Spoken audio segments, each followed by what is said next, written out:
बहुत समय पहले उज्जैन राज्य में विक्रमादित्य नाम के एक वीर और बुद्धिमान राजा का शासन था।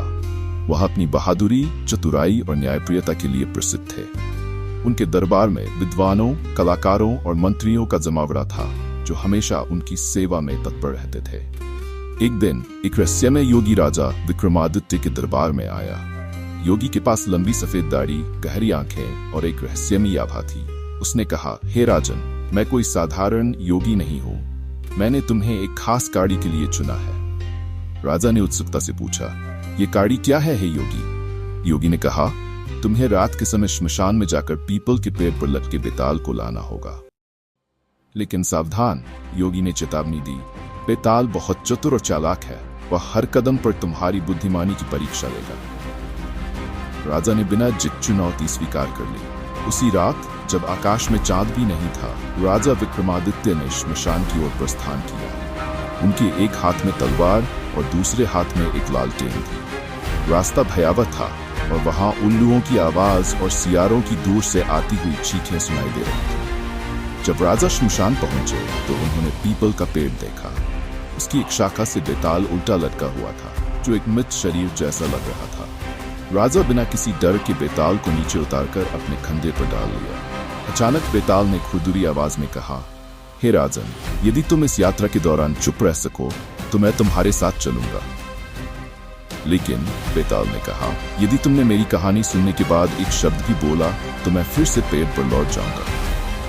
राजा ने सिर हिलाकर सहमति जताई और वापस चलने लगे। चलते चलते बेताल ने अपनी पहली कहानी सुनानी शुरू की। एक गांव में 3 ब्राह्मण रहते थे जो एक ही स्त्री से प्रेम करते थे। बेताल ने कहा, एक दिन वह स्त्री अचानक मर गई, जिससे तीनों बहुत दुखी हो गए। पहले ब्राह्मण ने उसके शरीर की रक्षा की ताकि जानवर उसे न खा सके और उसका क्षय न हो। दूसरे ब्राह्मण ने मंत्रों के माध्यम से उसे जीवित करने का उपाय खोजना शुरू किया। तीसरे ब्राह्मण ने एक जादुई औषधि तैयार की जिससे मृत शरीर को पुनर्जीवित किया जा सके। काफी प्रयासों के बाद वह स्त्री जीवित हो गई। बेताल ने कहा, अब बताओ हे राजन, उस स्त्री का असली पति कौन होना चाहिए? राजा ने थोड़ी देर सोचा और फिर उत्तर दिया, उस स्त्री का असली पति वह ब्राह्मण है जिसने उसकी रक्षा की। उत्तर सुनते ही बेताल हंस पड़ा और बोला, हे राजन, तुम बुद्धिमान हो, लेकिन तुमने बोला इसलिए अब मैं फिर से पेड़ पर लौट रहा हूँ। और ये कहते हुए बेताल फिर से पीपल के पेड़ पर चला गया। राजा विक्रमादित्य फिर से पेड़ के पास गए और बेताल को पकड़ा।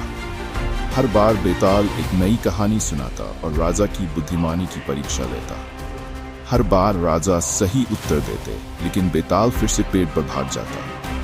ये चक्र कई बार दोहराया गया। अंत में बेताल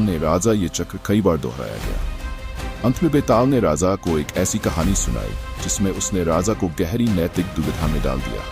इस बार राजा ने अपने सत्य और न्यायप्रियता के आधार पर सही उत्तर दिया। बेताल राजा की ईमानदारी और साहस से प्रभावित होकर बोला, हे राजन, तुमने हर परीक्षा पास कर ली है। तुम वास्तव में मेरे सम्मान और निष्ठा के योग्य हो। बेताल ने कहा, अब से मैं तुम्हारा सेवक बनकर रहूंगा। बेताल की मदद से राजा विक्रमादित्य को हराया, जिसने उन्हें धोखा देने का प्रयास किया था। राजा उज्जैन वापस लौटे, जहां प्रजा ने उनका भव्य स्वागत किया। बेताल उनके साथ रहा और उनकी बुद्धिमत्ता और साहस की मिसाल पूरे राज्य में फैल गई। राजा विक्रमादित्य ने अपने राज्य को और भी समृद्ध और शक्तिशाली बनाया।